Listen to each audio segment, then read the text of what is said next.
7-8 लोकसभा क्षेत्र जो हैं आदिवासी जो है बाहुल्य क्षेत्र हैं।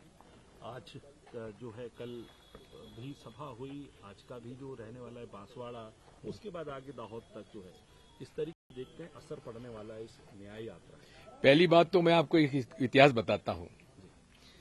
1979 में इंदिरा जी यहां आई थी। रात को 12 बजे आम सभा हुई थी इस पैलेस के गेट के सामने। प्रभुदयाल जी गहलोत इनके पिताजी जो थे वो उस समय विधायक थे, नेता थे, यहाँ के भूतपूर्व मंत्री थे, श्यामाचरण शुक्ला जी के कैबिनेट में मिनिस्टर थे। रात को 12 बजे मीटिंग हुई और यहां से जाके मंदसौर में रात को 2 बजे मीटिंग करी उन्होंने।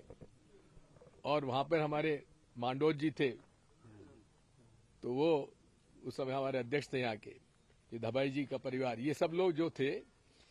तो अमृत नोनी आर्थो प्लस ये एक प्रूवन फॉर्मूला है। इसमें मौजूद नोनी फल के गुण और आयुर्वेदिक जड़ी बूटियां शरीर को जरूरी पोषक तत्व देने के साथ साथ हड्डियों और जोड़ों के घिसने, उनमें होने वाले सूजन और दर्द को रोकने में मदद करता है। दर्द मुक्त जीवन के लिए अमृत नोनी आर्थो प्लस। मीटिंग कराना चाहते थे पर कल वो कि दादी का हुआ फिर पोते का हुआ, और यहाँ की दादी का मीटिंग इतना शुभ रहा कि 80 में सरकार हमारी बनी। तो वो कल हम लोग चूक गए उस मामले में थोड़ा। एक दूसरा, ये आदिवासी क्षेत्र जो है ये मूल रूप से कांग्रेस का समर्थक है, क्योंकि कांग्रेस ने ही इनको आजादी दिलाई, कांग्रेस ने इनको जमीनें दिलवाई, बच्चों को नौकरी दिलवाई, पढ़ाई कराई, लिखाई दिया, स्कॉलरशिप दी, विधायक बनाया, मंत्री बनाया, मुख्यमंत्री बनाया, सांसद बनाया। ये सब भारतीय संविधान बाबा साहब अम्बेडकर की देन, पंडित जवाहरलाल नेहरू, इंदिरा गांधी और महात्मा गांधी ने बाबा साहब अम्बेडकर को यह अवसर दिया, ये सब उसकी देन है।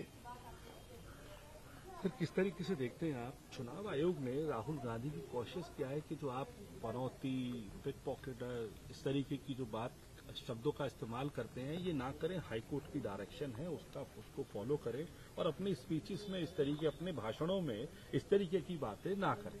इस तरीके से माननीय चुनाव आयोग जो है पक्षपात कर रहा है। जब नरेंद्र मोदी खुलकर कानून का उल्लंघन कर रहे हैं, कर्नाटक चुनाव में कह रहे हैं कि बजरंगबली का नाम लेकर बटन दबाओ भाजपा के लिए, पुलवामा के शहीदों के लिए वोट दो, इस पर चुनाव आयोग क्यों चुप रहता है? पक्षपात कर रहा है चुनाव आयोग। हमारी घोर आपत्ति है चुनाव आयोग से, शिकायत है। उनको नरेंद्र मोदी की गलत बयानी नहीं दिखती, राहुल गांधी जी की दिख जाती है। ये पक्षपात कर रहे हैं। सर, प्रधानमंत्री वैली में जा रहे हैं, घाटी में जा रहे हैं। 370 जब से हटा उसके बाद पहला उनका दौरा होगा। उमर अब्दुल्ला साहब कह रहे हैं कि पूरे अफली जामा जितना भी यहाँ का सरकारी तंत्र है उसको लोगों को फोर्स किया जा रहा है वहां लेके कुछ कार्यक्रम में पहुंचे।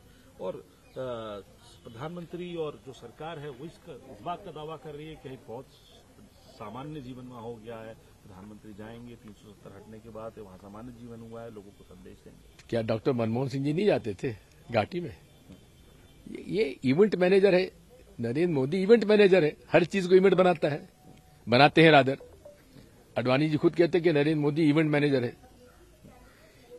जब डॉक्टर मुरली मनोहर जोशी जी लाल चौक पर झंडा चढ़ाना चाहते थे तो ये उनका ये व्यवस्था देख रहे थे नरेंद्र मोदी जी।